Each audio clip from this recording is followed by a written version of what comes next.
السلام علیکم شراز بھائی۔ وعلیکم السلام۔ شراز بھائی، آپ سے ایک سوال یہ پوچھنا تھا۔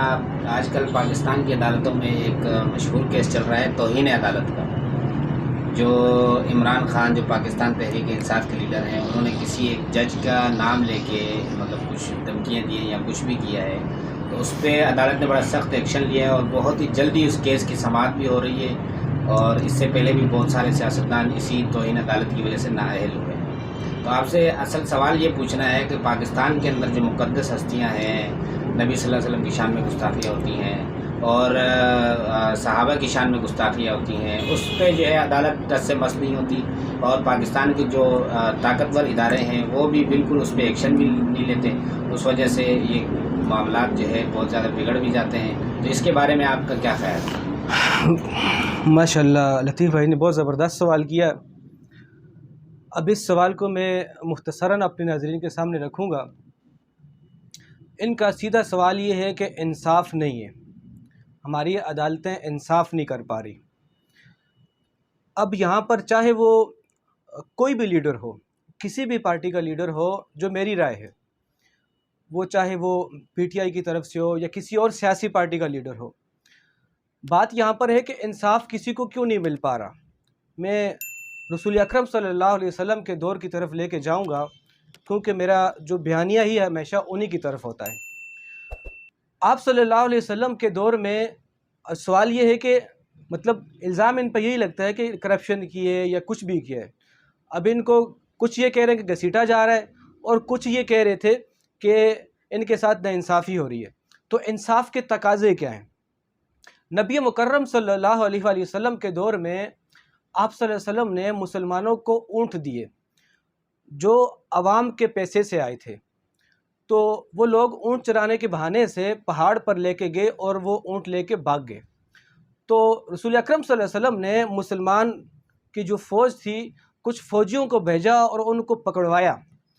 اب پکڑوا کے جب واپسی آئے تو نبی صلی اللہ علیہ وسلم نے جو کرپشن کی سزا سنائی، آیا کہ کرپشن کی یا نہیں کی، انصاف پسند عدالتیں پاکستان کی ہے یا نہیں ہے، یہ ایک الگ بات ہے۔ ہونا کیا چاہیے، میں صرف یہ بتا دیتا ہوں آپ کو۔ جب وہ بندے واپسی آئے تو نبی صلی اللہ علیہ وسلم نے کرپشن پر سزا سنائی، جو آج کل کرپشن کے ایشو چل رہے ہیں، جو میں بار بار آپ کو بتا رہا ہوں۔ نبی صلی اللہ علیہ وسلم نے سزا سنائی ان کو، ان کی آنکھوں میں سیسا پگھلا کے ڈالا گیا، حتیٰ کہ ان کے بازو کاٹ کر جو گرم ریت تھی وہاں ان کو بٹھایا گیا۔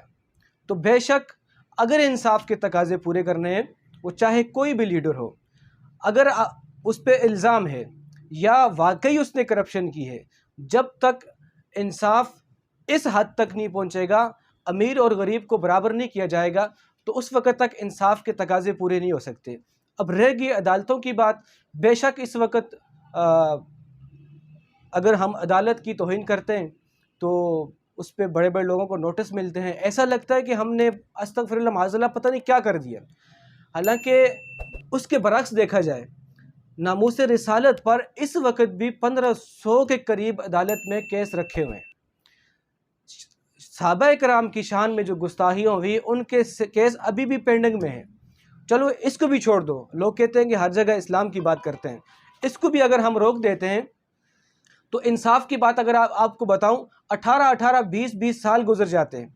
ابھی پیچھے حال ہی میں جو کچھ ہم نے فیصلہ سنا، جس پہ بندے کا پہلے سے انتقال ہو چکا تھا، اس کے بعد اس کی رہائی میں عدالت نے دی۔ یہ انصاف نہیں ہے، یہ ظلم ہے، یہ ظلم کا نظام ہے۔ عدالتوں کو بھی، ہمارے ججز کو بھی ان پر غور و فکر کرنا چاہیے، کیونکہ مرنا ہر ایک نے ہے، چاہے وہ سپریم کورٹ کے جج ہوں، چاہے وہ ہائی کورٹ کے ہوں، یا چاہے وہ سٹی کورٹ کے ہوں۔ جب تک وہ لوگ انصاف کی نظر سے امیر کو، غریب کو نہیں دیکھیں گے، اس وقت تک ہم انصاف کے تقاضے پورے نہیں کر سکتے۔ شراز بھائی، میرے آپ سے وہی سوال دوبارہ میں آپ سے یہ ریپیٹ کر رہا ہوں کہ توہین عدالت پہ فوراً ایکشن ہوتا ہے، توہین رسالت اور توہین صحابہ پہ کوئی کام نہیں ہوتا، کوئی ایکشن نہیں لی جاتی۔ میں نے آپ سے یہ سوال کیا کہ اس پہ عدالتیں کیا کر سکتی ہیں، عدالتیں کیوں نہیں کر رہی ہیں کہ توہین عدالت پہ آپ نے جو نا فوراً ایکشن لے لیا، اور توہین رسالت اور توہین صحابہ کے جو کیسز ہیں وہ آپ نے جو نا پینڈنگ میں رکھے ہوئے ہیں۔ اس بارے میں آپ سے دیکھیں، اس میں جو وجہ یہ ہے نا، پہلے جو میں نے بتایا نا آپ کو، انصاف کے تقاضے اس وقت تک پورے نہیں ہو سکتے جب تک ہم انصاف طریقے سے لے کے نہیں آئیں۔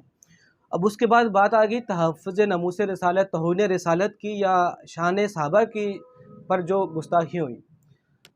اب چونکہ اب میں اگر کھل کے آپ کو بتاؤں، ہم چونکہ اس وقت غلامی کے زنجیروں میں جکڑے ہوئے ہیں، ہمارے اوپر ایک پٹا لگا ہوا ہے غلامی کا، جس پہ میں کھل کے بات نہیں کر رہا، تو اس بنیاد پر ہم توہین رسالت کے جو کیسز ہیں ان کو ہم کوشش کرتے ہیں کہ لیٹ سویر ہے اس میں۔